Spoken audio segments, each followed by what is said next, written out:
يلا نعمل اجمل بسبوسة ممكن تاكلوها في البيت، وممكن تعملوها بكل تكاتها واسرارها واسرار المحلات، وازاي بيطلعوها باللون الحلو ده، وازاي بتبقى مرملة وناعمة وجميلة وناعمة وطرية وكلها حنية. شوية بسبوسة بالقشطة كده يستاهلوا بقكم بجد. لو جربتوا تعملوا الطريقة دي مش هتحتاجوا ان احنا نشتري تاني من بره خالص، هنعملها بكل اسرارها وتكاتها. وقبل اي حاجة متنسوش تعملوا لايك واشتراك وشير للقناة لو عجبكم الفيديو. ويلا بينا نشوف طريقة التحضير والسهولة المبسطة جدا عشان نعمل بسبوسة بالجمال ده. يلا بينا نشوف المكونات بتاعتنا عاملة ازاي. اول حاجة هنحتاج نص كيلو من دقيق السميد. دقيق السميد ده دقيق خام، يعني ده بيتباع كده. قولي له عايزة نص كيلو دقيق سميد، مش دقيق بسبوسة بقى اللي هو بيبقى الاكياس اللي عليه سكر، لا.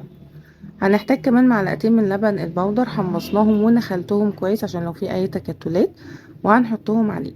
لو مش متوفر لبن بودر ممكن ناخد معلقتين من دقيق السميد ده ونحمصهم برضو لحد ما يدونا اللون ده، لان ده سر لون البسبوسة. بدل بقى ما نقعد نكرمل سكر وخطوات كتير والكلام ده كله، لا. حطينا كمان معلقتين من جوز الهند، اللي مش بيحبه ممكن يستغنى عنه. حطينا معلقة من بيكنج باودر، معلقة صغيرة. وهنقعد بقى نقلب فيه كده. انا بحب اول خطوة دي لان السميد عامل شبه الرمل كده، وانا بحب اقعد العب فيه، بيبقى لذيذ بصراحة. اهو قعدنا بقى نقلبهم في بعض لحد ما اللون دخل فيهم كلهم يعني. اي تكتلات بعملها بايدي، بس يستحسن ان احنا ننخله اللبن البودر. خلاص هو كده اللون دخل في بعضه. تعالوا نشوف بقى الخطوة اللي بعد كده هنعمل ايه. انا اللي عمالة بلعب، هو المفروض خلاص يعني، بس الخطوة دي بتبقى لذيذة بصراحة. هنجيب اي حاجة بتتحط على النار. ركزوا معايا بقى. هو احنا عندنا كوباية الا ربع من كل حاجة، كوباية الا ربع من السكر. هاخد منهم معلقة الاول هحطهم على دقيق السميد، وهحط الباقي عندي في الطاسة اللي احنا هنحطها على النار، او اي كسرولة عندنا. هنجيب كمان كوباية الا ربع من السمنة، برضو هنعمل نفس الخطوة. هاخد منها معلقة وهحطها على الدقيق بتاعي، والباقي هنزله على السكر. اهو احنا مش هنحط على النار يعني، مش هنغلي ولا الكلام ده، احنا بس هندفي الدنيا لحد ما السكر يدوب. يعني هدفي السمنة وسيحها كده والسكر يدوب معايا. وكوباية الا ربع من اللبن اخر حاجة. يا سلام والله فنانة يا جدعان. هنحط كوباية الا ربع من اللبن. كمان بقى في خطوة مهمة قوي. لو متوفرة عندكم هنحط معلقة من عسل الجلوكوز.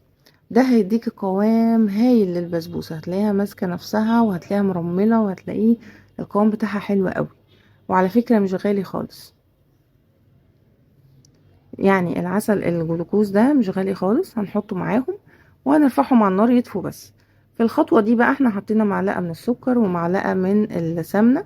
هبدأ ان انا ابس بقى البسبوسة بالسمنة والسكر. وجات هنا مقولة بسبوسة مبسوسة بالسمنة والسكر.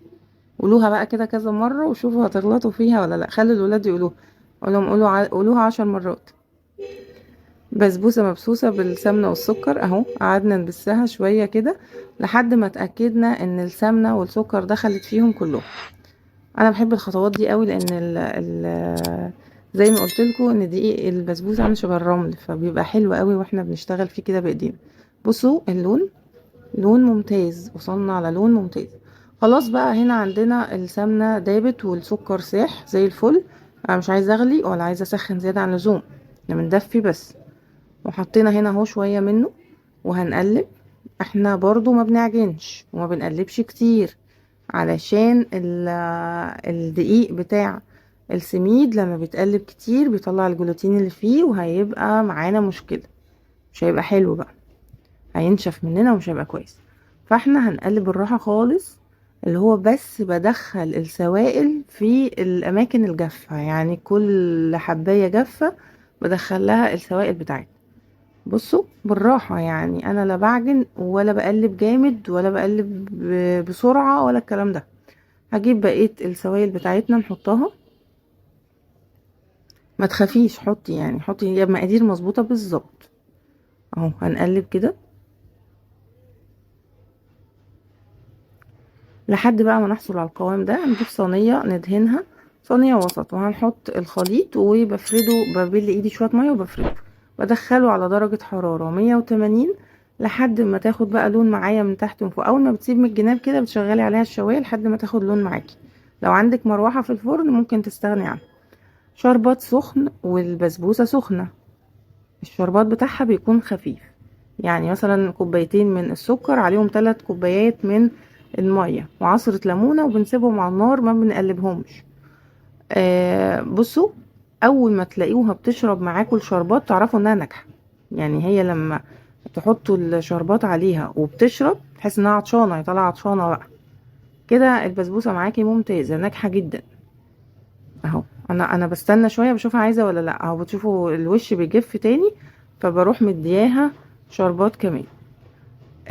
بعد كده بغطيها، يعني هي سخنه والشربات سخن، وبغطيها كمان عشان ما تنشفش معانا.